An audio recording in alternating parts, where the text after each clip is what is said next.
Hey, good morning. It's Lynn. We're going to talk about the resurrection, but specifically, we're going to talk about the military response to the resurrection. And you think that's an interesting perspective? Well, it is. But being somebody who's retired military and has had an overseas command, it's worth taking a look at. And I hope you gain something about this. First of all, let's just talk about the burial. When Jesus was taken down from the cross, he was carried off in a sheet, as the Bible talks about. But then once they got him to the tomb, they laid him there. Okay? So this was Nicodemus' tomb. And Joseph of Arimathea came around and they wanted to do what was traditionally done, which is bring about 100 pounds of spice. So they put this on Jesus, and whether they put the strips on first or put the strips through the goo is really not that terribly important. But then they wrapped him up. Now somebody had to hold him up, held his body up as they put these straps on, and the bloody mess that was his back, because when they whipped him, he had there was nails and glass embedded in the strips. And I'll talk about this more in another setting. I just want to talk about strictly the military response to this. So when they were ordered to come down to guard the tomb, it was really a humongous crime scene. They would have, the people who covered him up would have been covered in blood and goo, and when they rolled the stone, the crime evidence would have been everywhere. Bloody handprints, the myrrh. It just screamed dead body behind this stone. So when they marched out there, they were told to guard the body. And they would have been up for this assignment. They wouldn't have thought this is just a dead body, because the punishment for losing a prisoner, first of all, was death. Remember the jailer who thought Paul had escaped and he was about to commit suicide and save the course of punishment, a trial. And then remember when Peter and them escaped from jail, the leadership said put the guards to death, and they did. So to lose a body, and then remember too that they had been around when the crucifixion was. So the guards, so they knew this was like a big deal, and they didn't, their gods they would have thought were superior too, and so they were not going to let these radicals come and steal this body. So they were up for the task, plus they knew that they would die if they did. So here's a problem.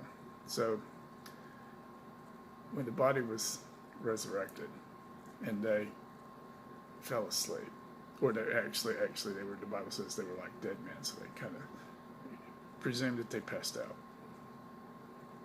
What do you do when you go back and report to your command? So it's one thing for them to pay the soldiers, say, we'll just keep this quiet. But then you have a military chain of command, and everybody would have known, and that commander would have been a laughing stock. Not only did you lose a prisoner, you lost a dead prisoner. He would have been the only person in the history of the Legion to lose a dead body. What do you do about that? And then, how about these men who were there? Now, they could sit there and talk about, the body was stolen amongst the people, amongst the soldiers as they were sitting in garrison dining hall. No. What happened? You know that you don't lose something that's death penalty for that. What happened? Did you really fall asleep on the job? They would have spread this. This would have been pretty infectious. So they would have what they would have done is they would probably have dispersed these soldiers throughout the areas of influence that they had wherever there was the Legion outposts, because if they're there, then this spreads, and that's a threat to the Romans. And remember, and it kind of makes me wonder too if the centurion who was there at the crucifixion, when they came marching back in, a little bit more dejected than how they went out. It seems to me, I chuckle at this. I'm thinking, he might have been at the garrison as they come marching back dejected with his arms crossed saying, told you he was alive.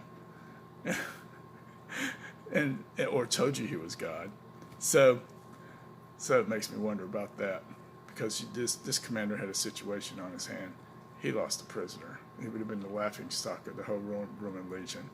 And you see, because can you imagine that, talking to the other folks, and the same thing for the soldiers who were there. You lost a soldier. They stole it from you. You let a bunch of hicks steal a body from you. You know, falling asleep.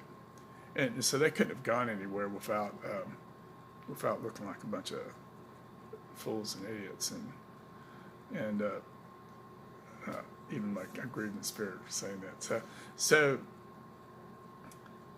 it would have spread. And remember too, at the resurrection, when Jesus was resurrected, it said bodies came out of the grave and showed themselves.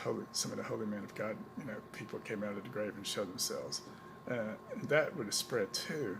And the commander said, "Man, we got a situation on your hand. We got to get rid of these soldiers. We can't help the populace, but we can't have a bunch of soldiers infecting everybody else." Saying, "Oh no, man, an angel really did appear." That's how it would have made things look pretty desperate. So I think I know when I was in command overseas, I was a garrison commander. If we had somebody who was the slightest bit weird, I sent them. Not supporting Bosnia was one of my missions, and if they came from Bosnia, they went back to Bosnia. And I even had a lieutenant who was being investigated, and he just disappeared. But then I remember sending somebody back to Kosovo. Canceled his leave, and he wasn't even with my command, but I had geographic area of responsibility. So, it was in Hungary. So you deal with things like that, and this commander would have had this same thing too. How do you deal with this? Well, you got to get rid of them. You can't have these people hanging around, and then their level of and then spreading this. But now, here's the thing: what that would have done, really, what they would have been doing, is inadvertently spreading the gospel that there was a man called Jesus, and that he was resurrected, and we were there. There would have been some kept quiet. You can try to squash it, but you really can't keep something like that a secret. And yeah. They told the Jews that the disciples stole the body, but we were there, man. You think we would have a squad of us would have just fallen asleep on the job? Are you serious? No, dude. 2 angels appeared, and it was scary as all get out. This is a real God. So. And who knows that some of these people didn't go back to the Praetorian Guard too. Some who was later converted on a trip with Paul.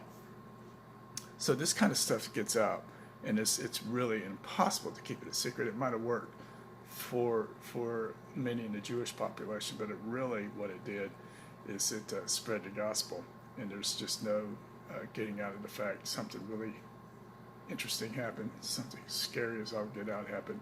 And then there was the cocoon. So you got this one shell, 100 pounds of it, so you can't just fold it up. So, there might have been a fold up the scarf part that went around the head, but the rest of the body, what are you going to do with that? So it does make me wonder what they did with that, because that belies the fact that the body was stolen.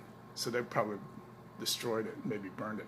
But it also goes to show how hard-hearted these people were. So they would have seen the cocoon too, the people who were the civilian leadership. There would have been those who'd seen, they'd gone in there and seen it and said, "Man, how'd they get the body out of this? Did he just resurrected?" And then it would have showed that the body wasn't stolen at all. So this is some hard-hearted people who really wanted to protect their possessions. But that's also true for many in the military leadership too. I suspect that commander took an early retirement is what I think probably happened, and maybe even got converted himself. So it's interesting to think that of the military response to it, and you have a chain of command. You have the military governor, but you got the other military people. They're sitting around garrison and they're talking about it. What really happened, and do you keep these people together, particularly in light of the fact that their spies would have gotten indicators that other people had seen bodies too. And so it kind of helped prepare things for Pentecost too, because this kind of stuff, they would have been still mulling this over, and in their head when the day of Pentecost came and the disciples were speaking in tongues. Well, all right, this is interesting stuff to consider, and we'll talk to you guys later.